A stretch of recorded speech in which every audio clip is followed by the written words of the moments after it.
पर्यावरणના જતનનો અનોખો અભિગમ। ગૌચરની જમીનમાં વાયા 5000 વૃક્ષો। દુનિયા ઉપર હાલની અંદર ક્લાઇમેટ ચેન્જને લઈ વાતાવરણમાં બદલાવ જોવા મળી રહ્યો છે। કોરોના કાળમાં લોકોએ ઓક્સિજનનું મહત્ત્વ શું છે એ સમજ્યા।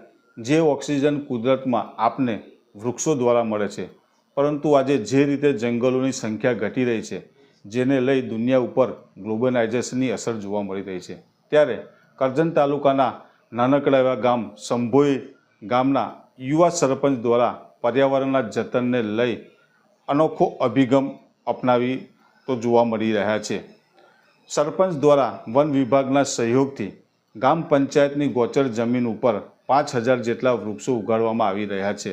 સરપંચ દ્વારા પર્યાવરણના જતન માટેના ઉમદા પ્રયાસ હાથ ધરવામાં આવી રહ્યા છે, જેની સુવાસ ચારે તરફ ફેલાવા પામી છે।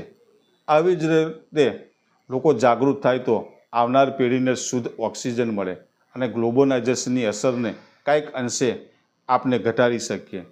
તો આવો સૌ સાથે મળીને એક વૃક્ષ વાવીએ અને પર્યાવરણનું જતન કરીએ।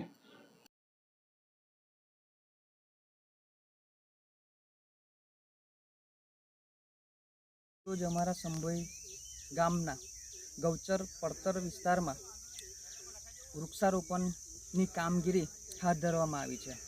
વન વિભાગ તથા ગ્રામ પંચાયતના સહકારથી અમે લગભગ 2 થી 5000 વૃક્ષોનું આજે રોપણી કરી રહ્યા છે, જેનાથી આપણે આપણા પર્યાવરણમાં ખૂબ જ સુધારો થશે।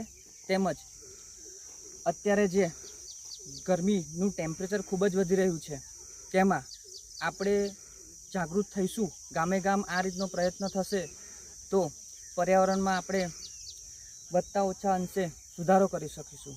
તેમજ સર્વેને બધાને મારે એક જ વિનંતી છે કે આપણે સૌ આ વૃક્ષારોપણમાં આ ચોમાસુ ઋતુમાં થોડો સહકાર કરીને દરેક ગામમાં અને તેવી જ રીતે પૂરા રાજ્યમાં આપણે વનીકરણ કરી અને આ પર્યાવરણલક્ષી કાર્યમાં આપણે ફાળો આપીએ અને પર્યાવરણ સુધારવાનો આપણે એક ખૂબ જ મહત્ત્વનો એક ફાળો બનીએ અને આપણે પર્યાવરણ એક સારી ઉચ્ચ અને આપણી ભાવિ પેઢીને પણ એક સારું પર્યાવરણ આપીને આપણે આપી શકીએ તેવો પ્રયત્ન કરીએ।